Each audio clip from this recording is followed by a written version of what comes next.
Days ago, a YouTuber I enjoy watching called DeconvertedMan posted a quick survey to see what religiously skeptical and irreligious people think of a variety of topics, including philosophy about the world, the Judeo-Christian religions, their understanding of the terms atheist, skeptic, and agnostic, personal beliefs, understanding of reality, and several more.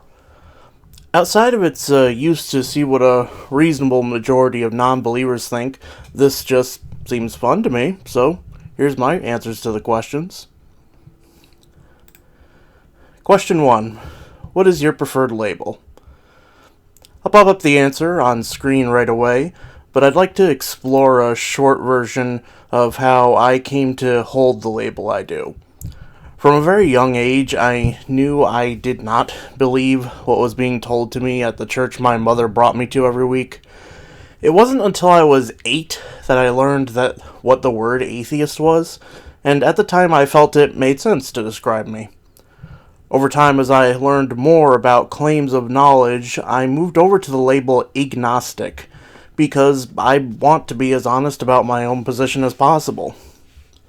At the time, and for several years afterwards, that was the most honest label I could use because I did not know for sure whether or not a God existed by any definition that might make sense to me. Then, in 2018, after learning about some topics related to psychology and philosophy, I discovered a definition of God that makes sense enough to me to accept it as real. That definition didn't match any of the world religions I know of, so, in absence of a more specific label being available, I now consider myself a type of pantheist. Question 2. Are you a naturalist? Again, I'll pop up the answer right away, and I'll keep doing so for all these questions. On naturalism, I've seen many different definitions of it, so I'm not sure what the most common one is. I don't know if it usually includes a knowledge claim that the supernatural does not exist, for example. That said, there's a pretty similar concept that I do think is appropriate to describe my position on the nature of the universe: physicalism. This idea is basically just that the universe consists of those objects and materials described by the various branches of physics, which is reasonably arguable to be equivalent to what nature is. Question 3. Are you a materialist? Materialism, in my reading, is even closer to physicalism than naturalism is. I'll mention a small caveat that I don't necessarily claim that supernatural or non-physical things don't exist, but I do consider the activities of the mind and phenomena of external reality to have the same physical origin. Question 4. Is there a difference between materialist/naturalist, and if so, what is that difference? Materialism seems to have a better agreed-on definition than naturalism. For the purposes of discussing personal philosophy, I think the differences between these labels are minimal enough that they can be treated as essentially interchangeable in most discussions. Question 5. Has anything Richard Dawkins said/wrote influenced your deconversion if you had one? As mentioned in my answer to the first question, I've never been religious, so I have never experienced a deconversion. Question 6. How much do you care about what Dawkins says? In general, I haven't paid attention to what Professor Dawkins says in some number of years now. I do own and have read several of his books, including The God Delusion, but in general I don't consider him to be a much larger influence on my thinking than most people. I care equally about what anyone I choose to listen to has to say. Question 7. What does the word atheist mean to you? The definition I learned when I was young was a person who doesn't believe in God. My definition is only slightly different, being a person who lacks belief in any god. Question 8. What do you think the word atheist means to other atheists? When I come across someone self-labeling as an atheist, I assume from my experience that they mean I lack a belief in any god. I understand the word has had another definition in the past, but it's pretty clear that the modern meaning in conversation is a lack of belief in any god. Question 9. What do you think the word atheist means to believers? Atheist, defined as a person who believes there is no God, is a commonly used and circulated definition amongst believers, both those involved in apologetics and those simply looking to, quote-unquote, inform other believers. Some believers who participate in dishonest apologetics are well aware that many self-identified atheists do not accept this definition, and other believers who engaged in honest conversation accept the definition of a lack of belief in any god. What atheist means to a believer then depends on which believer is being considered. Question 10. What do you think the word agnostic means? My understanding of the term agnostic is that it isn't a standalone term, instead being a modifier to a label of someone's position on a topic. Let's call an example position X. Agnostic X would then mean the person contends that X is true, but does not claim to have knowledge that proves X is true. Question 11. What do you think the word agnostic means to believers? I've not encountered many conversations with religious believers where the term agnostic is specifically discussed. I have seen believers discuss knowledge claims, but this is usually in the context of the believer-used definition of atheism, so I can't be sure they'd react to the term agnostic in the same way. Given the lack of information, all I can say is I don't know. Question 12. What do you think the word agnostic means to agnostics? I've also not come across the detailed thoughts of people who label themselves as the term agnostic alone, so here's another I don't know. Hopefully I can talk with one of these people soon because I would like to know. Question 13. What does the word skeptic mean to you? Skeptic, as a more common label for a person, is a pretty recent term. My exposure to it mostly online leads me to conclude it is intended to mean that a person doesn't believe or disbelieve any claim on the word of another person, instead forming a position on the claim only after researching it to their satisfaction. Question 14. What do you think the word skeptic means to other skeptics? Due to the recency of the term's usage, I've encountered a very small number of self-identified skeptics who have defined the term, only 3 or so. Given how few people this represents, I don't think I have enough of an accurate general feel of what is meant to make a guess. Question 15. What do you think the word skeptic means to believers? Admittedly, most of my experience in interactions between religious believers sharing apologetics publicly and non-religious people responding dates to from before the term skeptic became more common, so I've seen no religious believers addressing this label. I imagine if I watched some more recent videos showing these interactions, I would see this happen, but at this time I can only, again, say I don't know. Question 16. This one's broken down into a bunch of sections because there's several different areas that are being inquired about. 16a. How much time, broadly speaking, have you studied the following? Science, broadly or overall? I greatly enjoyed learning about both science and mathematics for essentially my entire life. One of my favorite books to look at when I was in preschool was my mother's college microbiology textbook, which I still have and like to occasionally leaf through to this day.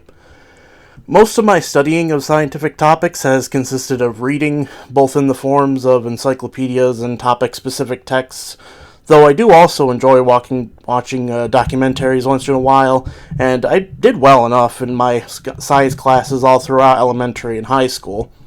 I'm not a professional in any field, but I am an enthusiast of several of them and pride myself on learning the correct information about them. All in all, I think a good 15 years of my time alive is a decent guess for how long I've been studying various areas of science. 16b. How much time have you studied cosmology?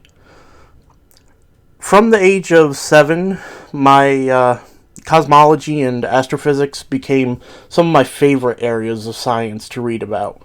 In particular, I've read and own a wide range of popular science education books on these topics, as well as some volumes that compiled notable scientific papers in the development of astronomical and cosmological evidence science over time, up through the mid-20th century.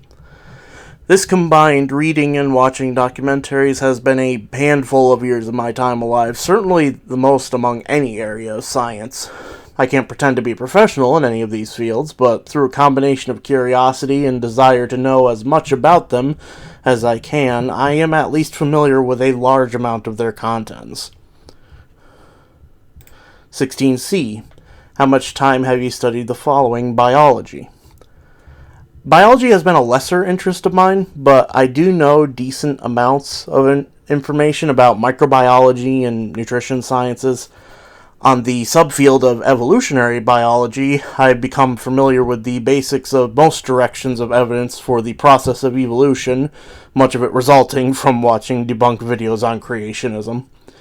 Altogether, the reading, watching, and research has made up months of time I spent, easily a full year of time, and likely a few months more than that.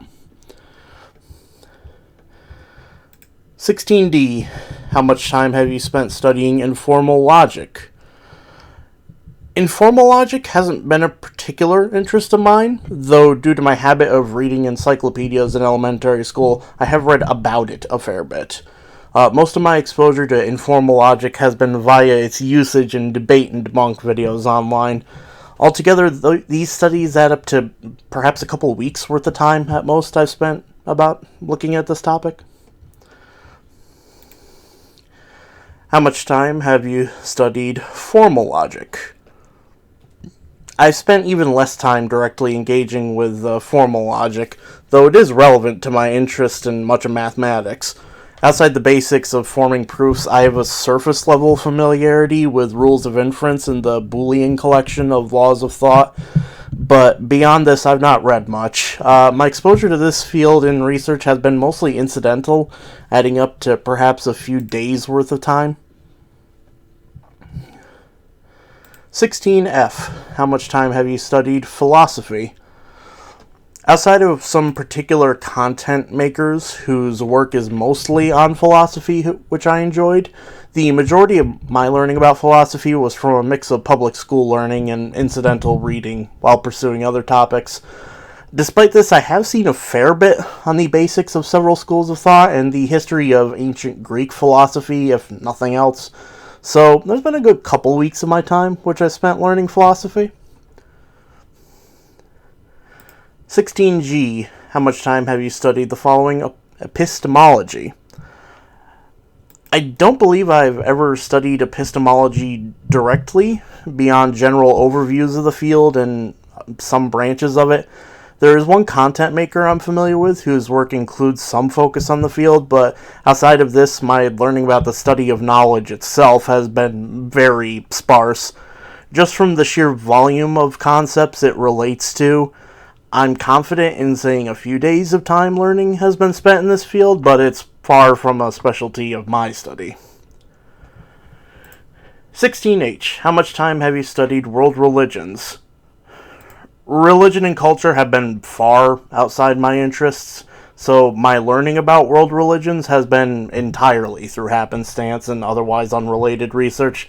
There can't be more than a handful of hours of time I spent actually learning about world religions. 16i. How much time have you studied the Judeo-Christian Bible? My only time spent studying the Bible was when I was bored enough to open the book and read it during Sunday services. I never actually studied or did any of the work for Sunday school, though I only had to tolerate about 6 months of that. For whatever reason, I only ever read Genesis and Revelations while laying down on the pew, trying to ignore the boring sermons. Just given the sheer number of services I did this at, I have spent 2 to 3 days of time reading those particular books of the Bible, but nothing else. 16J. How much time have you studied other holy books? As mentioned previously, world religions hardly pique my interest, so I have never taken the time nor ever been forced to read any holy texts besides the Bible. Question 17. What do you think God is, i.e., made up object of the mind, delusion, illusion? So this question touches on my personal views of what makes sense as God, particularly what matches the claimed properties of God that I am familiar with, and the standards of intellectual honesty I hold myself to regarding my views. Continuing on the story of my self-identified label from question 1, back in 2018 I got into studying depth psychology, the works of Carl Jung in particular. The idea of all humanity sharing a set of subconscious mental constructs struck me as a great potential explanation of people's proclivities to make certain types of content in religions. I personally think that this set of shared mental constructs could be an evolved instinctual trait. From these ideas, I put a lot of thought into what sort of non-being would match the general concept and properties assigned to God, the most notable being omnipotence, omniscience, omnipresence, and omnibenevolence. And I concluded that all information fits that definition. Since I then had a definition of God that made sense to me, it was no longer intellectually honest of me to consider myself an agnostic. I'm not completely certain that the label of pantheist is the best possible label for my position, but in lieu of any better one, pantheist is most accurate for now. Question 18. Do you hate God? No. Question 19. Do you hate religion? Religion itself doesn't concern me. What I dislike and am concerned by regarding religion is its interactions with society, whether that be in the form of directing governmental policy, capturing and destroying culture, or interfering with the productive work of science. Hate is a rather strong term for my dislike of these things as well. I do feel emotional about these things when they happen, but that emotion has never been hate. At most, burning anger. Question 20. Do you want to get rid of religion? Aside from the moral issues, a removal of religion from the entire planet would definitely entail. I don't see religion by itself as the problem. Irreligious ideologies share some of the same effects on people as religions do, and religion being used as the motivation for people doing particular behaviors is always a choice of that person. Beyond the action likely being pointless, we have no ideas what effects on society barring religion would produce. So I think it best to form society to resist attacks of weaponized religion rather than to try to control all of society to prevent religion from even happening. Question 21. Do you want to deconvert people from religion? I don't think deconverting a religious person without their willful involvement in the process is even possible. Without action to deconvert someone, we can only rely on their own curiosity and self-reflection to aid them along that path. Question 22. What is the true nature of reality? The nature of reality, from the tests of the methodological naturalism used in science, most closely resembles a physical universe consisting of matter and energy as understood by the numerous current theories of physics. Claimed supernatural and non-physical things are not considered part of reality until proof of their existence via scientific investigation paired with a model explaining how the thing is incompatible with all current theories of science are presented. Question 23. Does life matter? Now, I'm going to lay out a couple of assumptions I'm making with this question. First assumption is that the question regards human life specifically. And my second assumption is that this is getting more at life's purpose than human morality. Given those personal feeling of life mattering is all the justification I know of and think is necessary to say that life matters to me. Question 24. What happens when we die? Current evidence on the nature of the mind indicates that when a human dies, the organs of the body, including the brain, stop functioning over a short period of time, and consciousness itself fades out as the brain stops functioning.